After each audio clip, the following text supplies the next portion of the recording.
All right. Let's go ahead and get going here. We're on Explore number 4 of Ecosystems. Go ahead and draw out your Cornell notes and put today's date. We'll go ahead and use this essential question in green. What are the unique characteristics of water communities? Okay. Go ahead and write down what I know or think and hit the pause button and write a few bullet points or a sentence or two. What do you know or what do you think about water communities? And are they unique? If so, how are they unique?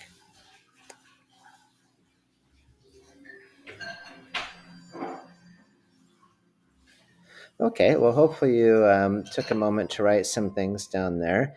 In black, you can see that we're going to start by talking about the types of unique water communities. There's freshwater, marine, and estuarine, right? We're just taking a look right up here. Freshwater, marine, and estuarine, right? And so we wrote that down for Roman numeral 1.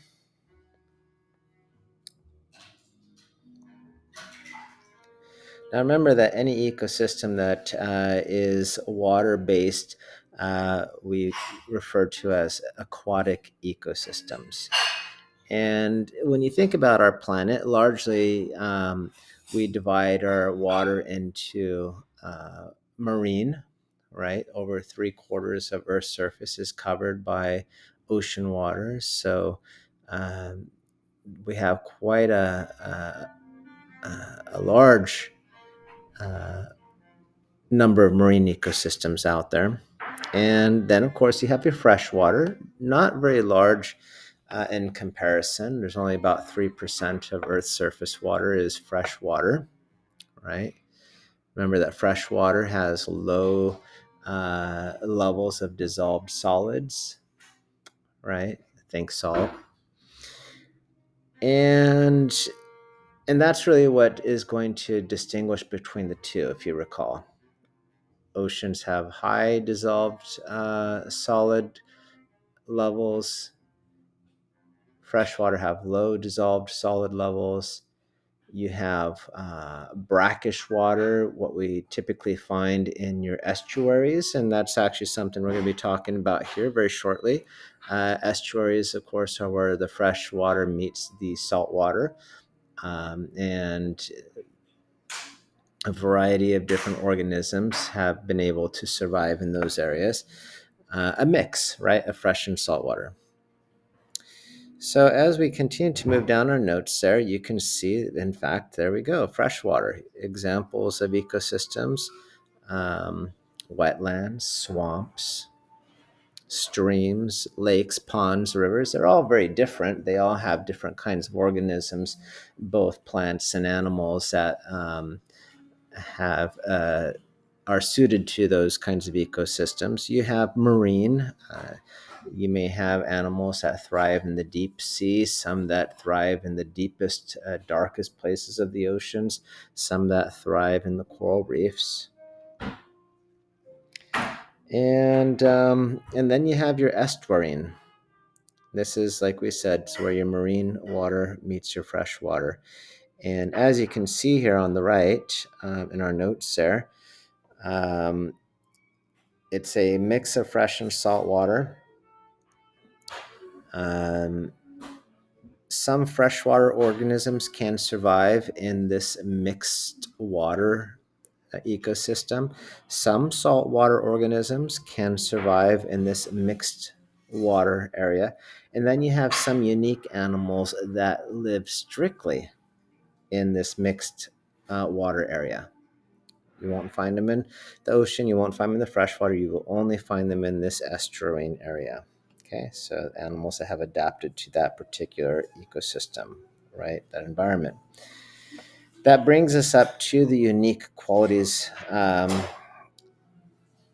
environments in aquatic ecosystems. Organisms that live here are like you and I. They adapt. They're suited to certain things, Just like you and I, we don't do really well in the super cold of the Arctic or the North Pole.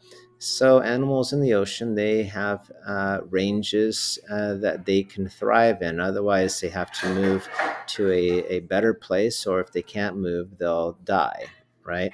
Temperature changes are an environmental change that they're susceptible to. Salinity levels, how salty the water is, sure. Um, the amount of dissolved oxygen that is in the water. Some animals can handle water that does not have a lot of oxygen in it. And then there's many animals that will die if there's not enough oxygen in the water. Turbidity, how clear or murky the water is. pH changes, that's the amount of dissolved hydrogen ions in water. Okay, basically what we call how acidic or basic the water is. And conductivity, how well that water actually conducts electricity. This is something, if you're a aquarium owner, you have fish in your house, you have to check certain things. One of those things is the electrical conductance of water. If you don't, you should be checking that, because this affects how well these fish are able to take oxygen across their membranes and breathe.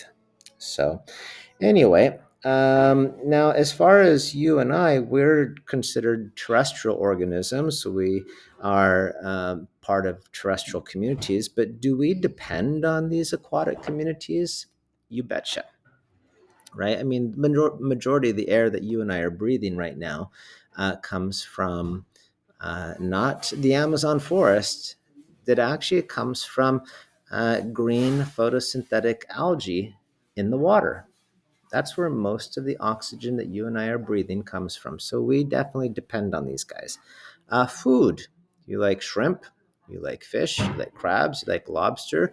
Any community that lives near the oceans, you're going to find that a large part of their diet is based on eating these aquatic organisms, right? So we rely on it for food. And things like climate change, the ability for our planet to not overheat. um, the oceans are able to sequester a lot of carbon dioxide gas and store it inside them, inside the ocean. So they provide us with a variety of services for sure.